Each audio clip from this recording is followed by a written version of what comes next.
tardes, muy bienvenidos a Economía para Todos en este pues ya último sábado antes de las elecciones. Ya quedan horas para ver qué pasa en las comunidades autónomas donde hay elecciones y en los 8.300 municipios y, por supuesto, en las elecciones europeas.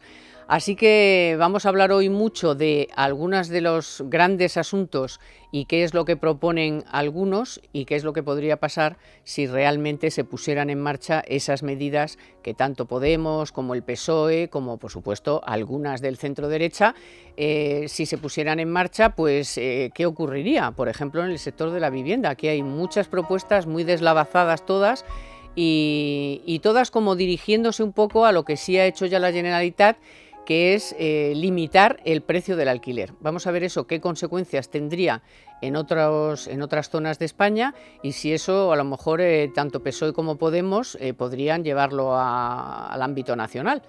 Después vamos a hablar, por supuesto, porque ya los están recibiendo, seguro que algunos de ustedes ya la han recibido, esa carta bastante amenazante, no hacía falta tampoco amenazar a la gente, autónomos y pymes que están recibiendo esas cartas de Hacienda, pues poco menos que tratándoles ya de defraudadores, ¿no? Sin que hayamos, si no hemos empezado ni a hablar, bueno, pues por si acaso. Y por supuesto tenemos muchas más cosas, muchas más propuestas enloquecidas, como esta de esta mujer, esta que pinta los cajeros automáticos y que todo su currículum se limita a que vive en Lavapiés. Bueno, pues esta señora quiere volver a cerrar los comercios el domingo, porque es candidata aquí a presidenta de la Comunidad de Madrid. Así que bueno, veremos con todas esas propuestas qué puede pasar, si es que salen adelante y si es que estas personas pudieran llegar al gobierno de la comunidad autónoma.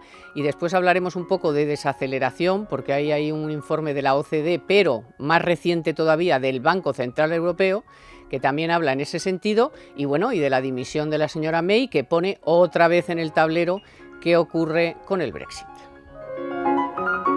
Economía para Todos con Carmen Tomás.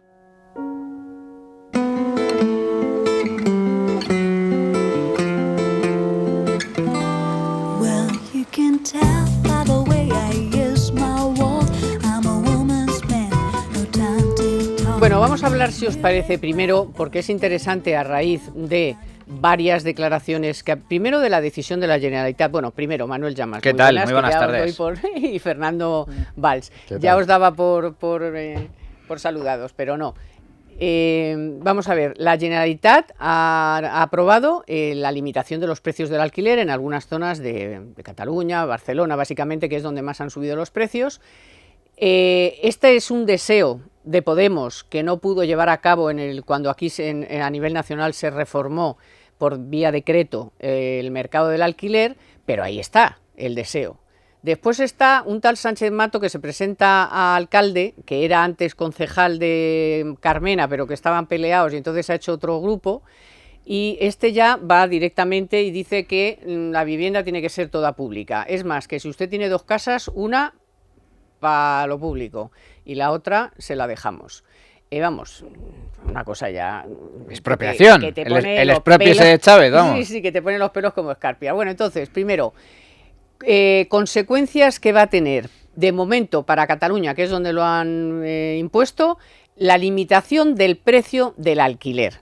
Que esto así parece, dice, anda, pues puede parecer, algunos dirán, pues qué buena idea, porque así pues no me van a subir y además en 5 años no me suben y además, qué bien, porque si me ponen lo que yo puedo pagar, pues tan contentos. Pues no es precisamente lo mejor que se puede hacer. No, es todo lo contrario. Lo peor que se puede hacer es poner precios máximos. ¿Cuáles van a ser las consecuencias? Muy sencillo. El encarecimiento de la vivienda en Cataluña, fundamentalmente en aquellas ciudades que apliquen este tipo de restricciones, que va a ser básicamente Barcelona, en el centro de la ciudad, que es la que ha sufrido un mayor aumento de precios en los últimos años, esto se va a traducir en un encarecimiento todavía mayor. ¿Por qué? Porque va a reducirse la oferta de alquiler, tan sencillo como eso. Va a tener dos efectos, y esto está estudiado, no es ninguna novedad. Esto de limitar el precio de los alquileres no es algo nuevo, lo han aplicado en varias ciudades a lo largo del tiempo y el resultado siempre ha sido el mismo. Reducción de la oferta y encarecimiento a medio a largo plazo.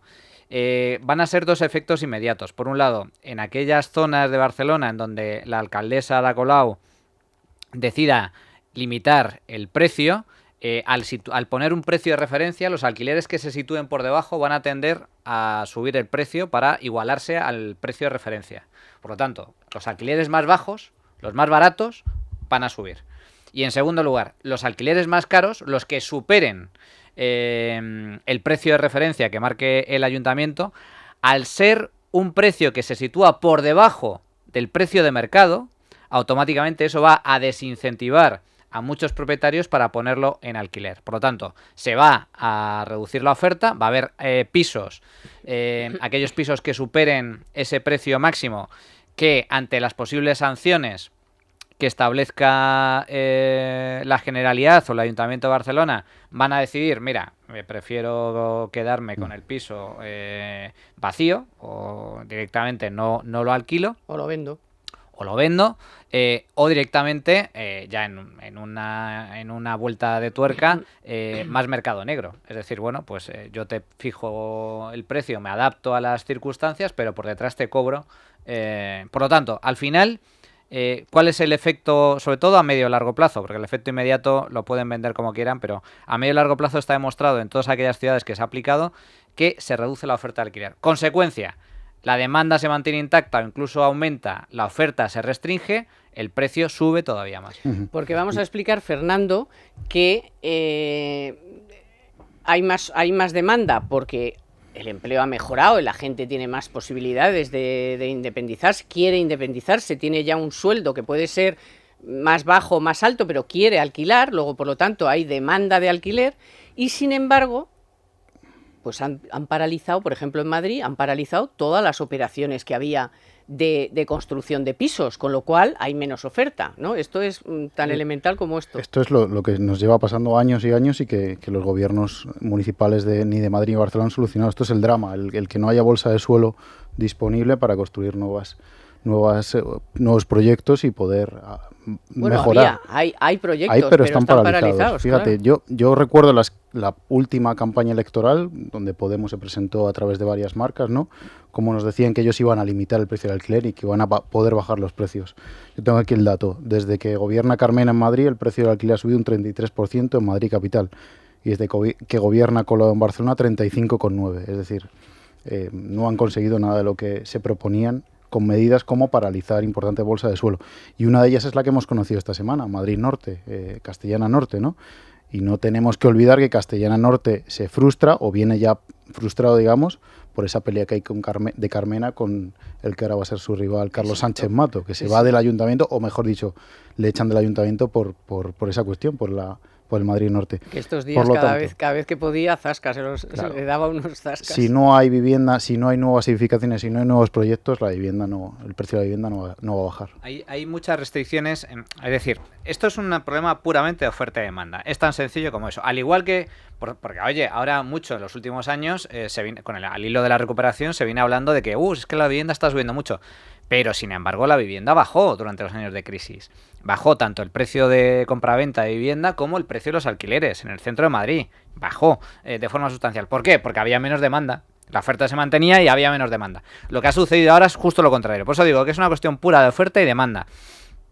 Y los ayuntamientos, que son, en este caso, son los que tienen la competencia en materia urbanística. Esto no es responsabilidad de los gobiernos regionales ni es responsabilidad del gobierno central. Esto sí que es responsabilidad directa, el encarecimiento de la vivienda, directa de los alcaldes, directa de los ayuntamientos, porque son los ayuntamientos los responsables en materia urbanística, son los que tienen esa competencia. Por lo tanto, son los que deciden dónde construir, cómo construir, cuánto construir, es decir... Y los permisos. Los permisos. Que son los que están reteniendo. Claro, son los que manejan las licencias. Por lo tanto, como bien comentaba Fernando, curiosamente, en los ayuntamientos del cambio, como Madrid y Barcelona, han experimentado el mayor incremento del precio del alquiler, a pesar de que ellos, Carmena y Colau, decían justo lo contrario. Prometían que con sus políticas se iba a restringir este encarecimiento. Bien, ¿por qué no lo han conseguido? No lo han conseguido porque han restringido la oferta de múltiples formas. Comentabas tú, Carmen, paralización de proyectos. Efectivamente, solo en el caso de Madrid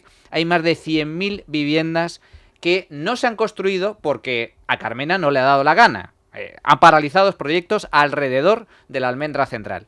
Está el tema de la Operación Chamartín, está el tema de campamento, está el tema de Valdebebas, hay muchos proyectos que se han paralizado o han restringido la posibilidad de construir.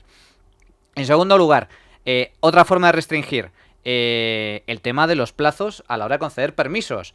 Hay una serie de plazos estipulados desde el momento en el que el promotor solicita una autorización para poder construir y hasta que el ayuntamiento se la concede. Pues bien, en el caso de Madrid, los plazos se han dilatado por 6. Es decir, Carmena multiplica por 6 los plazos estipulados legalmente para poder construir. Si tú retrasas la posibilidad de construir 1 o 2 años, estás lógicamente restringiendo la oferta. Y luego hay una tercera medida, que en el caso de Colau también es paradigmática, que es a los promotores les doy muy pocos permisos y los que consiguen esos permisos, el 30% de la promoción me la tiene que ceder a mí, en vivienda pública. Se la tiene que ceder al ayuntamiento. Bueno, muy bien, pues se lo cede el ayuntamiento.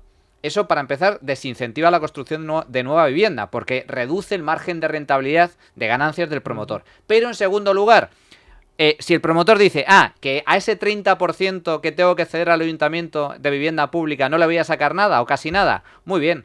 ¿Cómo incremento la rentabilidad? ¿Cómo incremento el beneficio? Subiéndole el precio al 70% restante de la promoción. Con lo cual, al final, todo se traduce en un mayor encarecimiento de la vivienda. Lo que deberían hacer los ayuntamientos para revertir esa situación es justo lo contrario. Justo lo contrario. Es decir, potenciar al máximo la oferta. Tanto la oferta de suelo como la oferta de vivienda. Y para eso, ya no hablo ni siquiera de vivienda nueva. Hablo de poner en circulación la vivienda en alquiler que no ha salido al mercado. ¿Y cómo se hace eso? Garantizándole al propietario que va a recuperar su vivienda en cualquier momento. Eso le quería yo ahora preguntar a Fernando, porque la otra pata clave es la seguridad jurídica. Claro. Si tú estás alentando la ocupación con pancartas cada vez que hay un desahucio porque la gente no puede pagar, que es una lástima que una familia se quede en la calle, pero para eso están los poderes públicos. ¿Para qué estás tú? Tú, Carmena, no estás para poner una pancarta, estás para darle una solución a esa persona. La solución no es que ocupe una vivienda particular. Entonces, la pata de la seguridad jurídica se la pasan por el forro, o sea, que den, venga, tú no puedes, pobrecito, no puedes. El otro día en el debate de Telemadrid, Sánchez Mato, poco menos que lloriqueando, dice, ¿qué haría usted con esa familia? Joder, por darle una solución, el ayuntamiento, no ese pobre propietario del piso del que la ha tenido que echar porque lleva año y medio sin pagar. Es que yo cuando escucho a gente de Podemos hablar de vivienda me acuerdo del piso de Espinar y ya desconecto inmediatamente, ¿no? Entonces, de protección oficial. Claro, ¿no? Por eso es tan importante lo que pueda pasar el domingo, ¿no? Hay dos modelos claramente diferenciados y veo que algunos en este tema de la ocupación o del desalojo express no lo llevan, ni lo mencionan ni lo contemplan. Hay una cosa tan importante que no me gustaría dejar pasar, y es que el gobierno, el central, que no tiene competencias y que lo repartirá a las comunidades autónomas, digamos, tiene pendiente aprobar un índice de precios que será esto, el tope que ha puesto la Generalitat, pues llevarlo a toda España. Y pasará lo mismo que ha contado Manuel, pues el precio bajo lo igualará a ese tope y los que no quieren alquilar pues lo sacarán del mercado de la vivienda y desincentivará el alquiler. Ese índice de precios entra en vigor en octubre, pactado con Podemos, y probablemente sea el PSOE quien siga gobernando. Es decir, este problema que va a pasar en Cataluña o en Barcelona se va a repetir en todas las ciudades de España.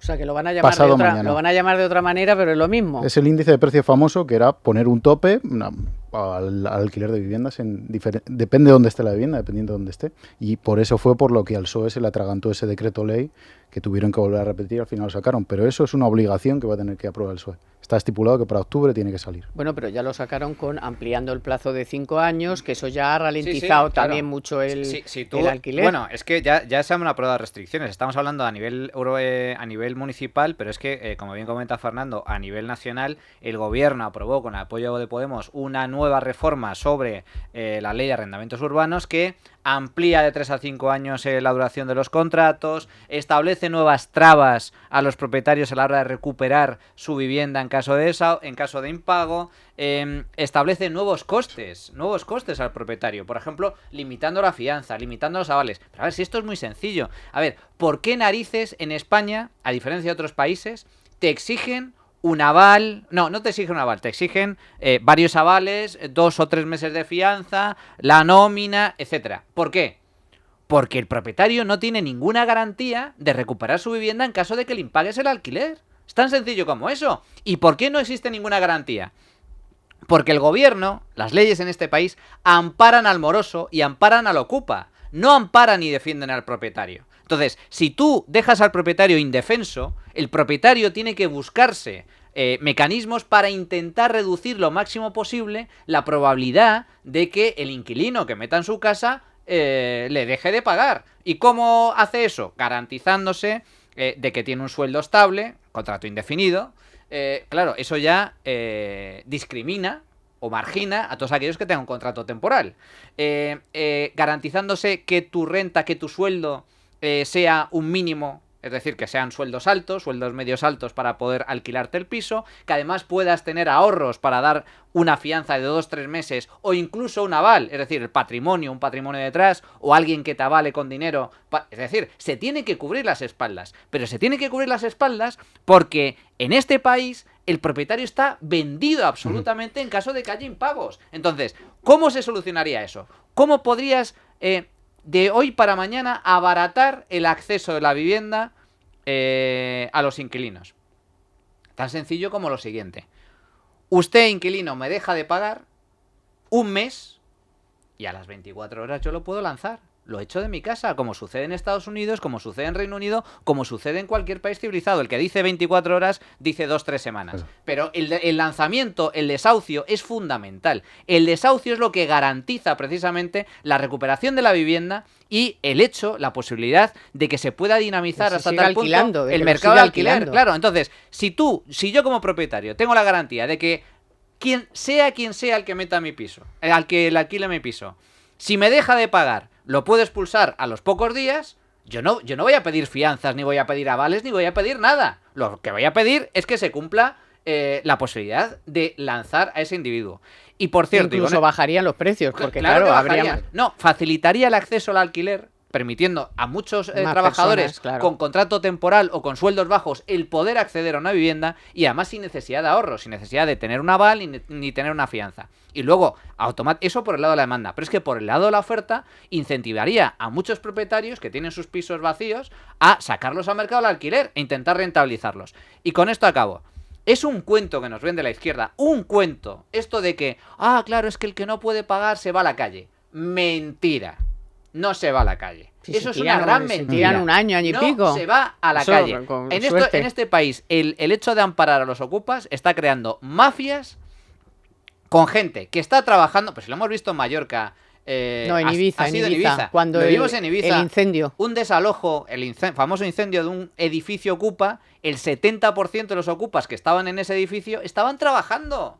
Estaban trabajando y tenían sueldo. Lo que pasa es que no les da la gana de pagar porque como no pasa nada, pues claro, pasa lo que pasa. No, es que lo que está contando Manuel es muy cierto y para los jóvenes pues nos encontramos con que cuando vas a alquilar una vivienda el casting es prácticamente imposible de pasar. Es más fácil entrar en el Gran Hermano o en algún programa de televisión que pasar un casting porque claro, una persona que gana 1.000 euros, que tiene un contrato temporal, prácticamente imposible conseguir un contrato de alquiler con una persona que claro, tiene que guardarse las espaldas por ese impago. El tema, por eso digo que... Solo una cosa, es que mantera. Hay un problema que en este país además la izquierda está intentando confundir a la gente con el que es propietario, fondo buitre, especulador. O sea, no es una persona que a lo largo de su vida ha conseguido ahorrar. Por cierto, muchos jubilados que tienen su piso donde viven y gracias a sus ahorros se han compraron en su momento otra casa y con eso, ese alquiler, que era lo que les pasaba, por ejemplo, a los famosos de la calle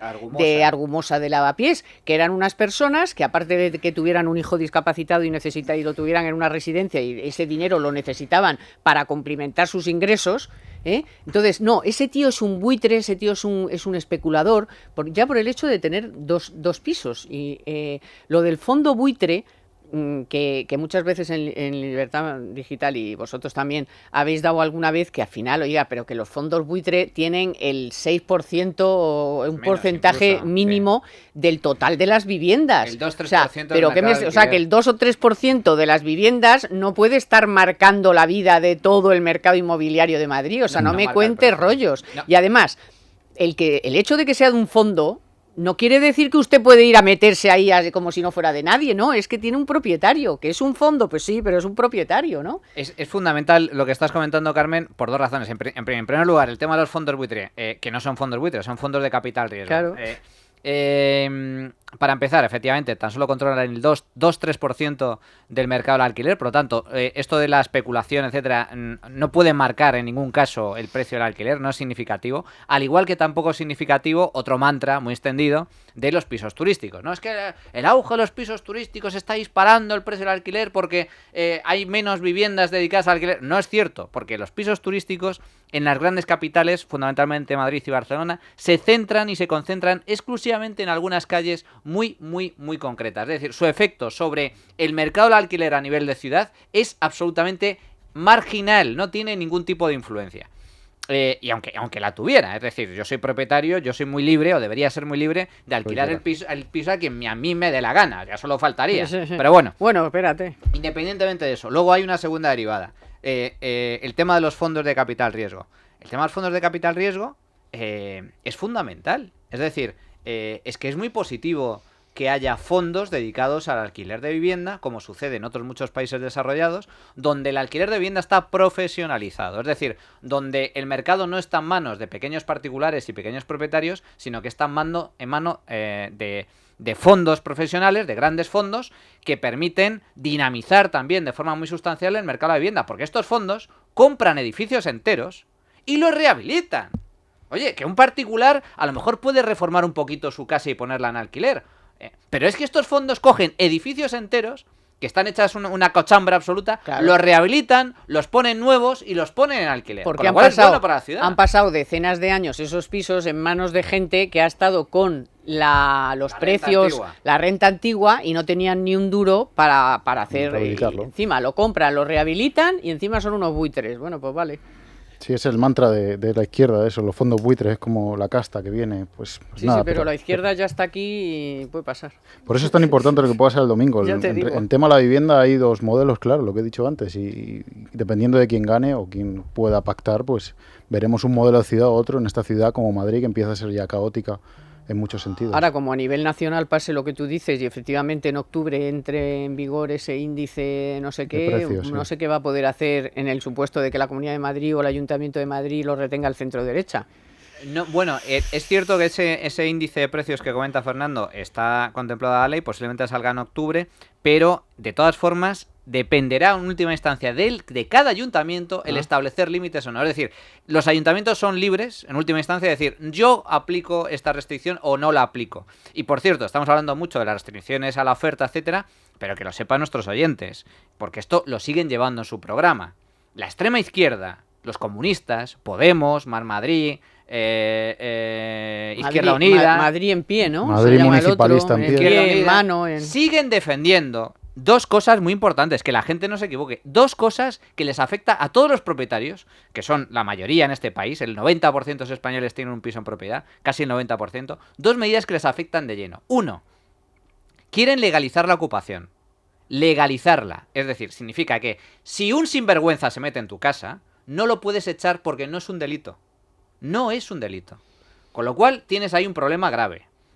Porque solo lo vas a poder echar en caso de que el ayuntamiento le dé una alternativa habitacional. Es decir, lo mismo que sucedió en Venezuela, Chávez dijo, a partir de ahora no se podrá echar a nadie, sea moroso, sea ocupa, hasta que el gobierno le garantice una alternativa, otro piso. ¿Qué hizo el gobierno? Como no le garantizó ningún piso, automáticamente al día siguiente de que se firmase ese decreto, todo el mundo dejó de pagar alquileres, hipotecas y los ocupas viviendo a sus anchas. Bueno, pues lo mismo puede suceder, porque si el ayuntamiento de turno no garantiza una alternativa, malo. Y luego, segunda medida, al hilo de lo de Sánchez Mato, que esta gente sigue defendiendo la expropiación de viviendas. Sí. Expropiar viviendas. No. Hablan de, solo primero, yo esto ya lo llevo escuchando desde hace 5 años. Primero, solo a los pisos de los bancos. Primera.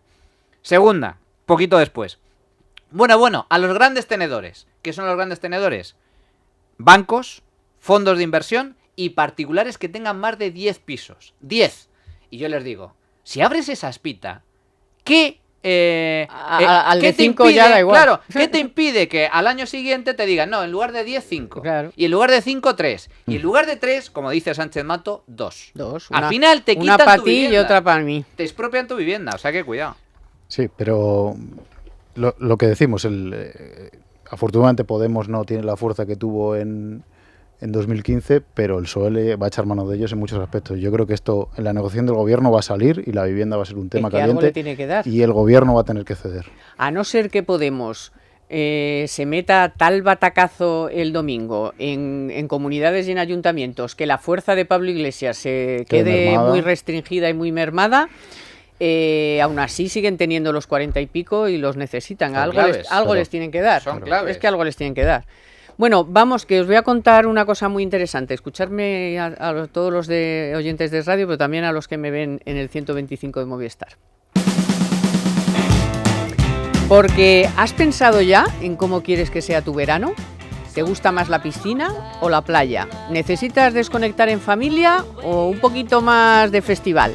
Bueno, son tantas las opciones y es que cada verano es único, tan único como tú y tu manera de vivirlo, igual de personal que tu estilo. Porque sea cual sea, lo más nuevo de la moda de baño del Corte Inglés lo tiene. Minimalista, sofisticado, atrevido, clásico, blanco, negro, tecnicolor, estampados atrevidos, inspiraciones técnicas, étnicas, todas las opciones para todos los veranos que puedas imaginar. Encuentra el tuyo en el Corte Inglés. Ya sabes, no hay dos veranos iguales.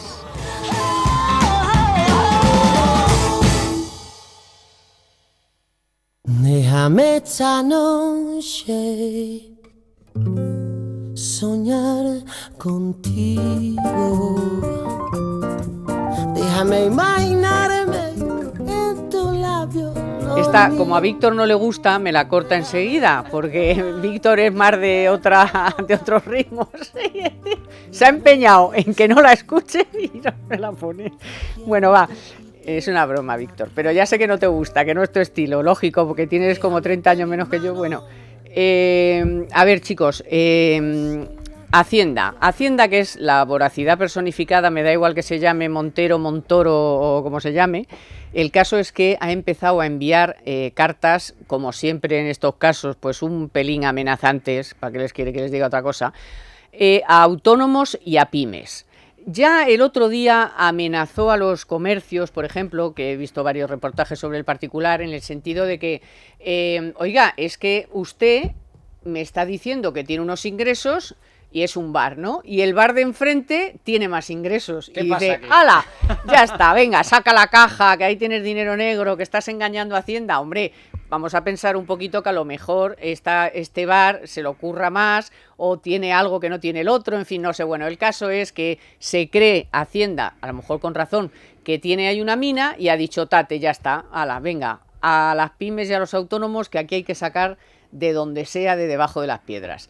Y precisamente yo estuve ayer en mi asesor para hacer la declaración de la renta y bueno, ya tenía cola allí, de la gente asustada con esas cartas que dices, pero oiga, pero por favor, pero vamos a ver, un poquito de primero que yo qué sé, mándeme, llámeme, voy con mis papeles, pero no me amenace ya y me llame delincuente sin haber empezado ni a hablar, ¿no? A ver, Carmen, tú ya sabes que yo no me corto para Hacienda nada. Te encanta, sí. No me corto para nada, y menos aún con Hacienda. Esto es mafia.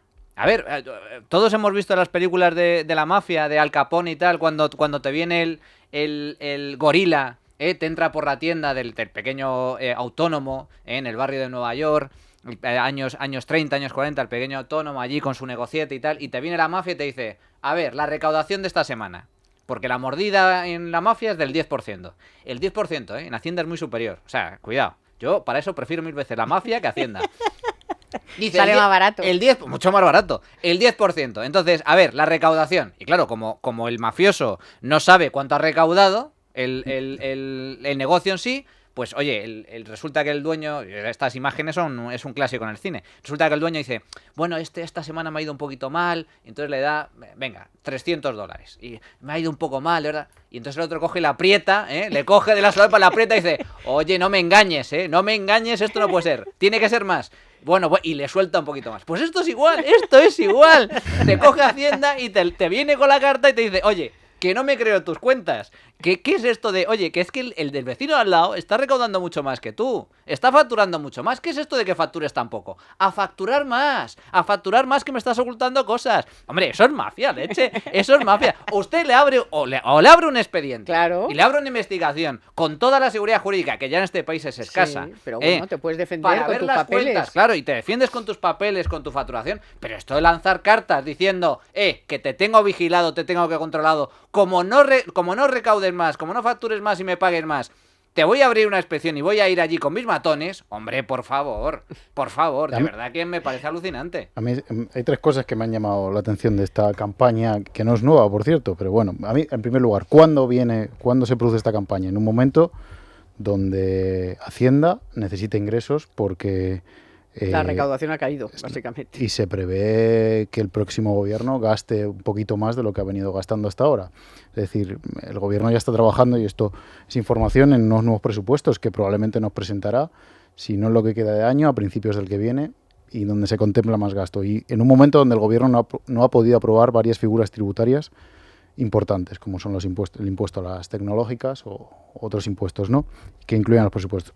Por lo tanto, primero.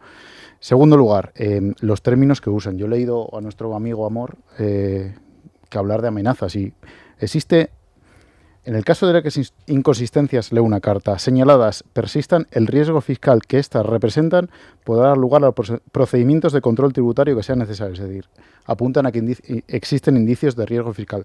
Mándeme un inspector. Claro. Esa amenaza clara. Oye, Me manda mándame un inspector, esto pero no me aumente, amenace. el día tal y tal, Claro. preséntese aquí con esta documentación. Zas, impuestos de sociedades, el IVA, el otro, las retenciones, no sé qué, toda la esta que te piden Claro, ahí. Que nosotros te en ponen el periódico hablamos con gente que se gana la vida abriendo y pagando sus impuestos y sus cotizaciones, pues con peluqueros, camareros, dueños de restaurantes, y nos decían que se sentían amenazados por Hacienda.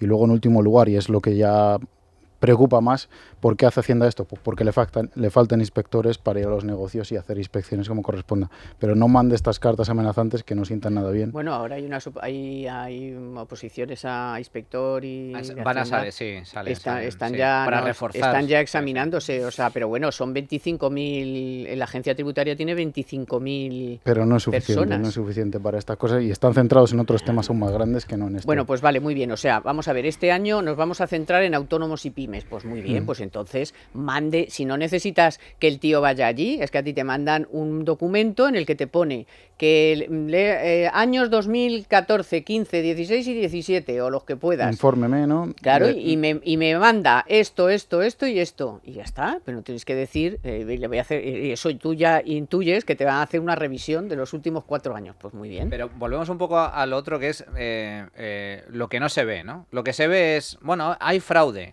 No, Hacienda, esto es para evitar el fraude fiscal. Pero claro, los inspectores, Hacienda, no los inspectores son funcionarios. Hacienda no se fía de la recaudación de determinados negocios o determinadas tal, pero no porque...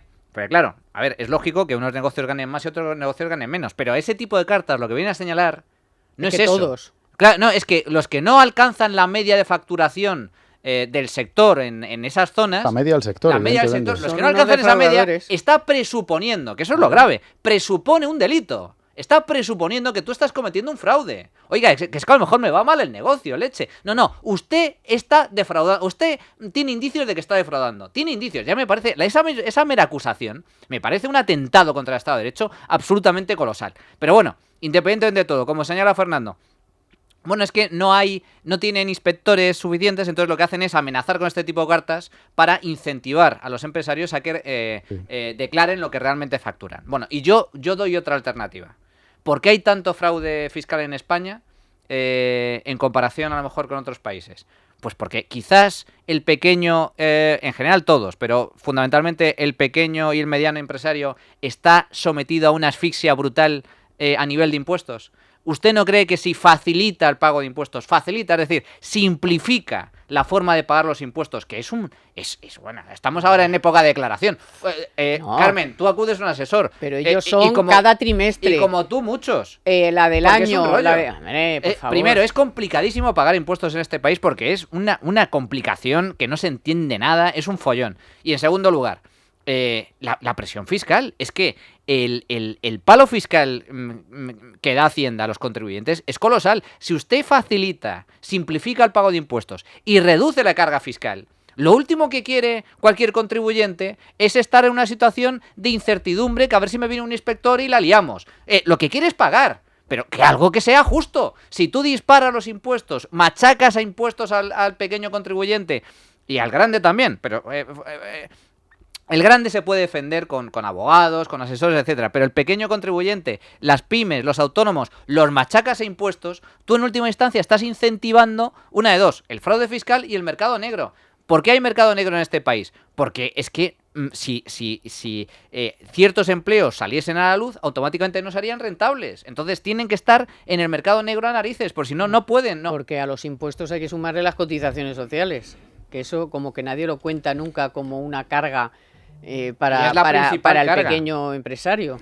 Claro, y que las pymes son el auténtico motor de creación de empleo de este país, que dan empleo a millones de personas.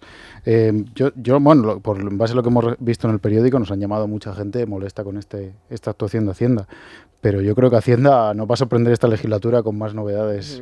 O sea, que nos va a crujir un poquito más en esta línea. Sí, porque ya salieron los datos últimos de recaudación y habían recaudado menos por casi todos los impuestos, porque la economía se está desacelerando y lógicamente recaudas menos. Y cuanto más subes, la gente más se intenta esconder. Bueno, otra cosa para favorecer, como va todo fenomenal y el empleo, todavía tenemos las tasas mayor del segundo no sé, casi del mundo, no sé, pero de tasa de Europa, paro. Desde luego. De la OCDE me parece que somos los segundos. A la cabeza, sí. Bueno, pues entonces hay gente en la izquierda que tiene ideas de este tipo, que es, anda, se me ha ocurrido, esta señora Isa Serra, la que pinta los cajeros, que vive en Lavapiés y no tiene currículum, se le ha ocurrido la brillante idea de cerrar el comercio los domingos. O sea, si ella llega a la presidencia de la Comunidad de Madrid, ya saben que en Madrid hay libertad de horarios para el comercio. Y además dice que para estar con la familia, o sea, ¿pero qué quiere decir esta señora? ¿Que si voy a la compra no puedo estar con mi familia? O sea, el domingo. El caso es que está poniendo en juego muchísimos puestos de trabajo, por supuesto, con una irresponsabilidad enorme. Luego, por supuesto, lo primero, la libertad de la gente de hacer lo que le dé la gana el domingo, si quiere abrir, como si quiere cerrar, como si quiere hacer la compra o irse al retiro. Y segundo, otra irresponsabilidad, que son la cantidad de puestos de trabajo que está poniendo en juego. Claro, eso es importante. Pero o sea, en un momento en el que estamos todavía en el segundo país que más paro tiene. Claro, no, es que yo creo que esta señora Isa Serra, que por cierto yo le auguro un pobre resultado electoral, menos y mal, espero que no tenga que decidir ningún gobierno, lo que no tiene en cuenta es que la gente no trabajamos de lunes a domingo, o la mayoría, vamos, yo no conozco a nadie que trabaje de lunes a domingo, y que los fines de semana se organizan turnos. Por ejemplo, en mi periódico hay un turno de fin de semana. Mi periódico no representa, pero si en una tienda hay un turno de fin de semana, por ejemplo, y si a esa tienda lo obligas a cerrar el domingo, pues a lo mejor el empresario hace que el trabajador trabaje de lunes a jueves, y en vez de haber 2 turnos, hay uno y se destruye un puesto de trabajo. Esto es lo que no tiene en cuenta. Yo creo que es otra ocurrencia más, y ella dice que se lo va a exigir a Gabilondo. Espero que las cuentas no den, pero que si dan, Gabilondo sea un poco más cabal que ella. Yo no confiaría mucho no confiaría mucho en caso de que den los números. Yo creo que el PSOE está dispuesto a ceder en muchas cosas. Pero, a ver, esto es una de las medidas que puso en marcha. La Comunidad de Madrid ha sido un referente en esta materia, como ha sido en otras. En materia fiscal, Esperanza en Aguirre. materia de atracción de inversión y facilidad para crear empresas, y en materia de libertad de horarios.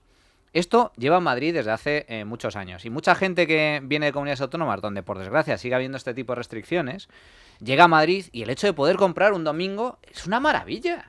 Pero no, vamos a ver. Es que vienen Pero a comprar a Madrid. Vienen directamente a comprar a Madrid. De Guadalajara, de Toledo, de Ciudad Real, de todos los sitios, todas las comunidades de alrededor. Entonces lo primero que hay que decir, más allá de las consecuencias económicas y tal, ¿quién narices es una política como Isabel Serra para decirle a los españoles cuándo podemos ir a comprar o cuándo no podemos ir a comprar? Bueno, usted no es nadie. No es nadie. Entonces, usted no tiene ninguna legitimidad para decirnos a nosotros cuándo podemos consumir o cuándo no, y a las empresas cuándo pueden vender y cuándo no. Hay empresas que deciden libremente no abrir los domingos, en línea con lo que estaba comentando Fernando. Mercadona no abre el domingo. Claro, Mercadona no abre, y puede abrir, perfectamente sí, puede abrir, pero no quiere abrir. Pues y hay otras empresas grandes, pequeñas y medianas que, sin embargo, sí les compensa abrir el domingo porque, oye, por ejemplo, los centros comerciales. Los centros comerciales la gente va fundamentalmente el fin de semana. Entonces, ahí es donde le saca mayor rentabilidad durante la semana a su negocio. Y además, si cierran el domingo... Pero lo más importante, está demostrado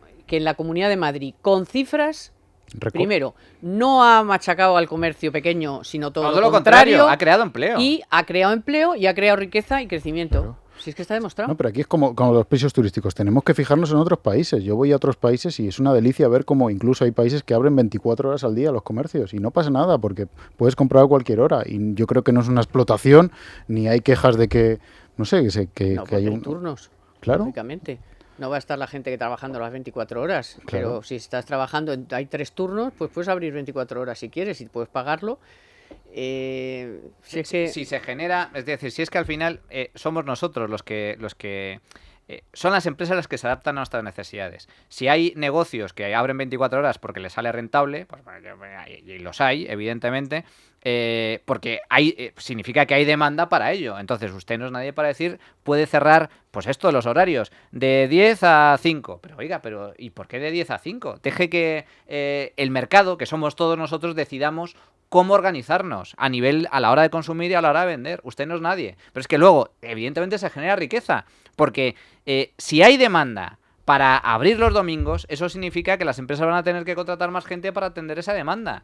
Por lo tanto, si tú reviertes esa medida, al final se traduce en destrucción de puestos de trabajo y aparte molestias para muchos consumidores que a lo mejor solo pueden ir a comprar el domingo o solo pueden ir a comprar a determinadas horas de la tarde-noche cuando salen de trabajar y por lo tanto les supone un fastidio el hecho de que cierren los fines de semana las tiendas. Es que no tiene ningún sentido. Bueno, pero además todo esto ocurre en un momento, como decíamos al principio, en un momento en el que tanto la OCDE, aunque haya más o menos, dice que mantiene que España va a seguir creciendo, pero es menor su previsión que la que tenía anteriormente, luego va deslizando que las cosas van a peor. Y el Banco Central Europeo, que pues nada, el pasado jueves, me parece, jueves por la tarde o viernes por la mañana, dijo que que tiene menos esperanzas, o sea, escasas esperanzas de que la economía se recupere este año, la economía de la eurozona. Y si la economía de la eurozona no se recupera, pues ya me contarás como si España fuera ahora una isla en el mundo mundial, o sea, cuando nuestras ventas dependen en gran medida de los mercados europeos. Entonces las cosas van a ir a peor.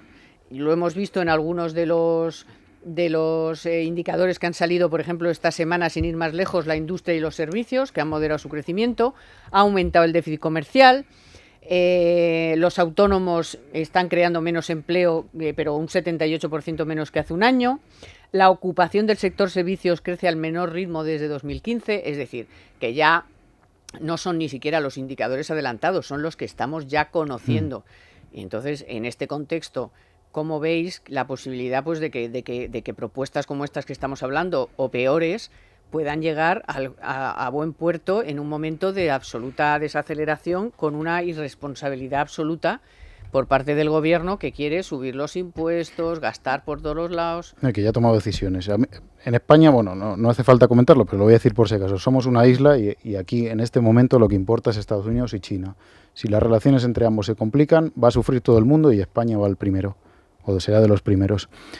Signos preocupantes, evidentemente hay, pero hay una cosa que está llamando mucho la atención a muchos economistas y que el gobierno no nos está diciendo, que es la subida del salario mínimo interprofesional. Evidentemente, ellos sacan pecho porque dicen, no se ha destruido ni un puesto de trabajo al haber subido el salario mínimo a 900 euros. Ya, pero es que no es este momento. ¿Cuántos se han dejado de crear? No, o cuando vayan mal las cosas, ¿qué pasará cuando un empresario tenga que pagar 900 euros, que no son 900, son bastante más, a un empleado? Ahí es donde se va a notar la subida del salario mínimo y lo que va a afectar al empleo. Por lo tanto, si nos preocupantes es mucho. Yo, si fuera el gobierno, estaría preocupado porque no depende de nosotros. ¿Pero tú les ves preocupados, tú que andas por ahí por los aledaños? Ellos de momento están centrados en la campaña y no están preocupados. Ellos, bueno, harán unos presupuestos pactados con Podemos probablemente más duros, digamos, contra las clases medias y altas, contra los bancos y eléctricas, contra el IBEX en la próxima legislatura y en esas... Y se creerán que van a recaudar más. Sí. Porque, No, claro, Eso está demostrado. Es su objetivo porque su hoja de ruta contempla un potente gasto social más si cabe de lo Pero vamos que han a ver, si vas a gastar mucho y te ha dicho la AIREF, te ha dicho el FMI, te ha dicho el Banco Central Europeo, el Banco de España, Todos. Funcas, el otro, Maroto, el de la moto, te han dicho que eso no lo vas a recaudar porque es irreal absolutamente, que tú no le vas a sacar a las tecnológicas 1.200 millones ni de broma, porque eso no es el 25% de lo que le iba a sacar toda Europa en el supuesto de que lo pusieran a nivel europeo. O sea, ¿España va a recaudar sola el 25% de lo que iba a recaudar toda Europa? Eso no se lo cree nadie. Tampoco me creo yo lo del impuesto a las transacciones, ni me creo... no es que no me lo crea yo, ya les he dado la lista de todos los que no se lo creen. Entonces, van a gastar, pero no van a recaudar lo que dicen. Yo creo que efectivamente, a nivel presupuestario, la recaudación de ingresos está inflada, y eso no lo digo yo, lo dicen todos los organismos internacionales, analistas, etcétera. Pero a mí lo más grave radica precisamente en intentar aumentar de forma muy sustancial el gasto público en un momento de gran incertidumbre económica. Porque hay riesgos en el horizonte y hay riesgos ya presentes. El estancamiento de la eurozona es un hecho. Eso es un hecho. Eso no es... La eurozona está creciendo. Bueno, es cierto que ha habido un repunte inesperado de la economía alemana. Pero el Bundesbank en ha el trimestre, dicho que no os hagáis pero, ilusiones, exacto, que esto ha sido un que ha espejismo. sido flor de un día, que va a ser flor de un día. Por lo tanto, estancamiento de la zona euro garantizada. Con Italia en recesión, Francia estancada, Alemania también al borde de la recesión. El Brexit, que ahora se ha complicado la cosa, sí.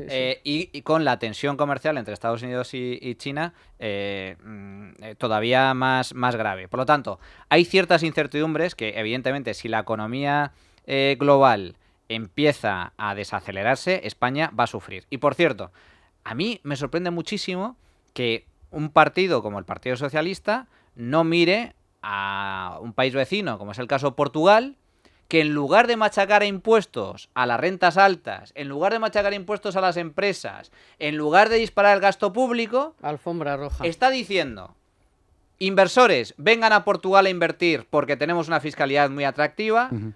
Rentas altas, vengan por favor con los brazos abiertos porque aquí tenemos la mejor fiscalidad del IRPF de casi toda Europa, quitando Irlanda y algún otro país del centro y del norte de Europa.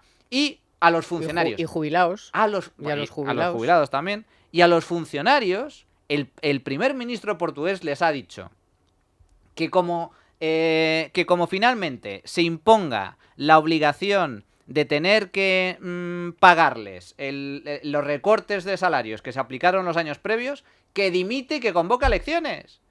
Y es socialista. Sí. Socialista. Se han peleado por no subir el gasto público. Por no subir el gasto público. Sí. Amenaza con que rompe la baraja y que haya elecciones. Entonces, Portugal es el ejemplo en el que debería mirarse un partido socialista mínimamente responsable.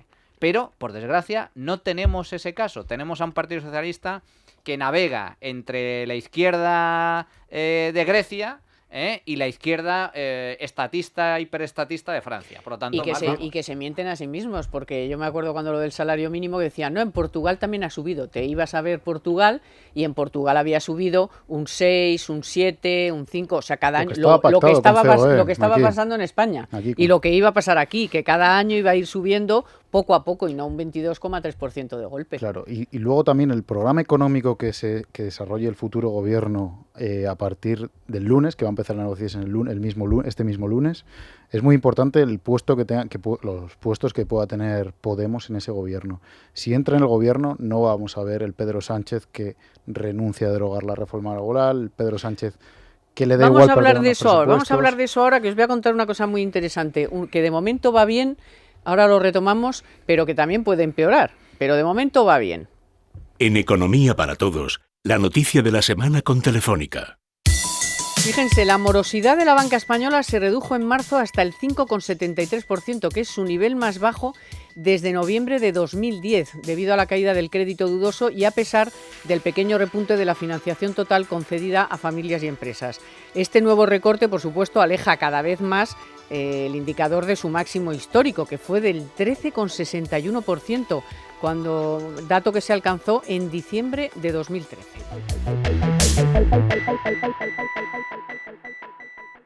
En Economía para Todos, la noticia de la semana con Telefónica.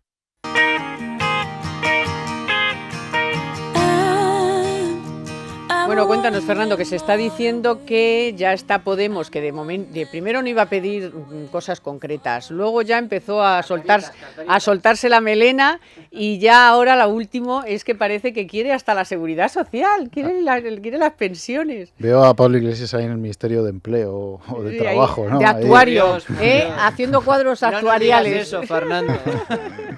Bueno, ¿tú qué sabes? ¿Tú qué sabes de todo ese mejunje? Bueno, lo que cuentan en Moncloa es que esos son más bien deseos de Pablo Iglesias y que ellos se van a resistir hasta el final para evitar que al menos Podemos ocupe puestos, digamos, de primer nivel. Nos descartan darles entrada en puestos de segundo nivel, pero de momento, a día de hoy, descartan un primer nivel o un ministro. Pero segundo nivel, ¿estamos hablando de gobierno, por ejemplo, en alguna empresa pública, en el ICO, todo eso que me lo temo yo, lo del ICO? No sé por qué lo del ICO lo tengo yo ahí que se lo Pues van a dar. Te digo una cosa, Carmen, el ICO es terrible, porque el ICO es el banco público. Por eso. El banco público estatal. Y ya estoy viendo a los podemitas repartiendo créditos a toda su patulea de empresas, de chiringuitos y asociaciones, que cuidado. Tiene morosidad sin hacer eso, imagínate. Claro, no, bueno. yo creo que consigo un segundo nivel puede ser una Secretaría de Estado, alguna dirección general, un cargo pues más significativo.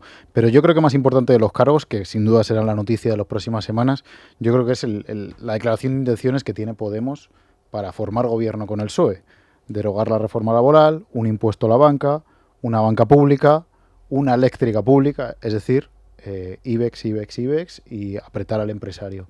Yo creo que eso va a tener muy malas noticias en el terreno económico y vamos a ver cómo grandes empresas ya han reaccionado, pero reaccionan con mayor virulencia. Es decir, si Pedro Sánchez quiere formar gobierno en las próximas semanas, deberá aceptar, si no todas, parte de estas medidas que propone Podemos. ¿Y a ti, pero en el Partido Social, o sea, en el gobierno están dispuestos a aceptar algunas cosas de esas? Bueno, Pedro Sánchez, de momento, que no lleva en su programa un impuesto a la banca específico, ya en los últimos días de campaña dijo que bueno, se hablaría y que se enmarcaría en el Pacto de Toledo. Es decir, ya está abriendo puertas a tomar decisiones muy importantes. Hasta ahora no las ha tomado porque la moción de censura fue gratis et amore, pero ahora podemos hablar de una legislatura muy complicada si Podemos consigue estas cosas. Un impuesto a la banca, que hay que recordar que la banca española está viviendo ya se lo ha dicho el Banco una reestructuración potente. Cuidado, está claro, en plena reestructuración. Todavía asumiendo, porque todavía hay cargas pendientes de la crisis inmobiliaria, todavía asumiendo el saneamiento de balances con la rentabilidad por los suelos, es decir, mucho cuidado, que un impuestazo de estas características, pues cuidado. Yo creo que esto es lo que se va a negociar en estas semanas, a partir de este lunes, lo que va a empezar a estar sobre la mesa. Tendrá que decir que se puede cargar el sistema financiero, vamos, digo yo, que tendrá alguien que se lo diga ahí en Moncloa, ¿no tiene ahí a un par de listos económicos? Sí, parece que sí, claro, que ellos no están muy por la labor. El cargo va por delante de la lógica y de la razón y de todo lo que sea. Si tienes por ahí a Calviño diciendo que aquí no pasa nada. Que conste que lo comentaba esta semana, etcétera. No acabo de entender la estrategia del PSOE en este ámbito de negociación. No lo acabo de entender, de verdad, con Podemos. Porque Podemos se puede poner patas arriba, lloriquear un cargo en el gobierno, pero el PSOE tiene la sartén por el mango. Es decir, ¿qué puede hacer Podemos? ¿Me estás diciendo que Pablo Iglesias va a negarse a hacer presidente a Pedro Sánchez? Claro, que quiere elecciones, es igual a quiere Pablo elecciones. ¿Elecciones para qué? ¿Para que desaparezca ya automáticamente Podemos? Eso no va a pasar. Entonces, si realmente son hábiles, y creo que lo son, en la negociación, el Partido Socialista puede poner pie en pared y decir, no, mira, Pablo, yo puedo ceder en algunas cosas, pero por aquí no paso. Ni ministerio, ni desde luego la seguridad social, ni nada. Mira, toma un carguito por cultura, una dirección general de teatro y circo, de payasetes y tal. Pues eso para usted. Y un poquito de igualdad, que le gusta mucho la igualdad. El tema que feminista, nos cuesta una pasta. El tema feminista, bueno, pero con los chiringuitos feministas. Bueno, y ya está, y punto, y para de contar. ¿Que quieres más? Pues atrévete a tumbarme la legislatura y vayamos a elecciones, a ver qué pasa. Sí, Terrassa. Claro. Esto que está cantando Manuel es la percepción que hay en Moncloa, ¿no? O sea, vamos a apretarles y si vamos a elecciones, pues tenemos las de ganar todas. Entonces yo creo que habrá una negociación dura, que conoceremos la punta del iceberg de la misma, pero a Moncloa no le importaría no repetir las elecciones, vamos. No importaría porque tiene las de ganar y ahora mismo Sánchez es un activo electoral.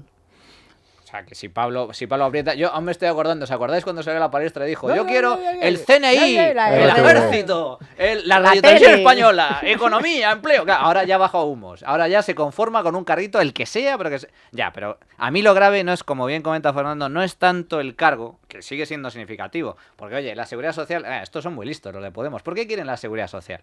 Porque la seguridad social es, sin ningún género de dudas, el mayor gasto público que ejerce el Estado. Claro. 150.000 millones de euros al año. Y además es muy electoralista. Porque claro, Podemos ahí ganaría doble partida. Por un lado, maneja un presupuesto enorme.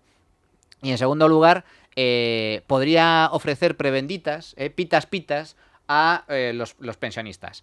Y eso le podría cosechar votos en un ámbito, el de los mayores, donde Podemos no se come un colín. Porque los viejos, los mayores, la gente con una edad, tiene cabeza. No son, Es más conservadora, claro. son más conservadores porque ya tienen experiencia. Hay un dicho que dice, bueno, si eres comunista de joven, eres un idealista. Si eres comunista de mayor, eres un imbécil. Porque es la realidad. Entonces, este país se ha salvado del populismo gracias a que es un país de gente mayor, que es gente conservadora que ha votado el tradicional bipartidismo, PP, PSOE. Tú analizas el voto por corte de edad y te das cuenta que Podemos arrasa entre los púberes, entre gente que sin experiencia, sin saber lo que es la vida. Aunque gente también, joven. Aunque también le ha votado mucha gente Sí, de profesionales. Pero su mayor porcentaje de votos es gente menor de 35 años. 30 y menos incluso. Gente que tampoco tiene experiencia laboral y los jovencitos. Los jovencitos, claro, ¿por qué crees que Podemos defiende reducir la edad de voto a los 16 años? Hombre, claro. Claro, es que quieren reducir la edad. Y la edad de jubilación. ¿Y por qué no a los 14? Y la edad de jubilación. Claro, entonces, ¿por qué quiere Podemos la seguridad social? Por la cantidad de dinero que maneja y para hacerse un huequecito en un colectivo de votantes que es muy sustancial, que son 9 millones de personas y que votan bipartidismo. Ahora, sí, sería estúpido que el PSOE le ceda algo tan importante como la seguridad Hombre, social. no creo. No olvidemos la renta básica que pide Podemos, que un sueldo para todos. Que Claro, pide, pero sí. algo parecido ponía en el programa del Partido Socialista. Algo parecido, sí. También, cuidado, una renta garantizada. Pero Bueno, eso es lo que existe ya que me ahora, da igual como... Es la renta mínima garantizada Sí, esta bueno, en caso ya, de que... pero ad nauseam, no por plazos Sí, o por cada 6 exacto, meses sí. o vamos a revisar tu situación y te damos otra cosa. Bueno, Manuel, gracias. Fernando, gracias. Gracias. Hoy ha estado a los mandos técnicos, como siempre, Víctor. Espero que San Román, espero que la semana que viene, a ver si puedo escuchar por fin a Cenet. Y Marta Galindo en la producción. Les voy a decir una cosa. Estamos a pocas horas de que abran las urnas. Ustedes verán. Aquí les hemos dado algunas pistas de lo que puede pasar si gana la derecha, esto gana la izquierda, en las comunidades autónomas que hay elecciones y en los ayuntamientos. Yo no les voy a decir nada, solo les voy a pedir que voten. Eso sí, por favor, salgan mañana a votar, no sean perezosos, porque luego si no, pues pasa lo que pasa. Así que nos vemos el próximo sábado, que ya se habrán despejado muchas dudas. No todas, pero sí algunas. Economía para todos con Carmen Tomás.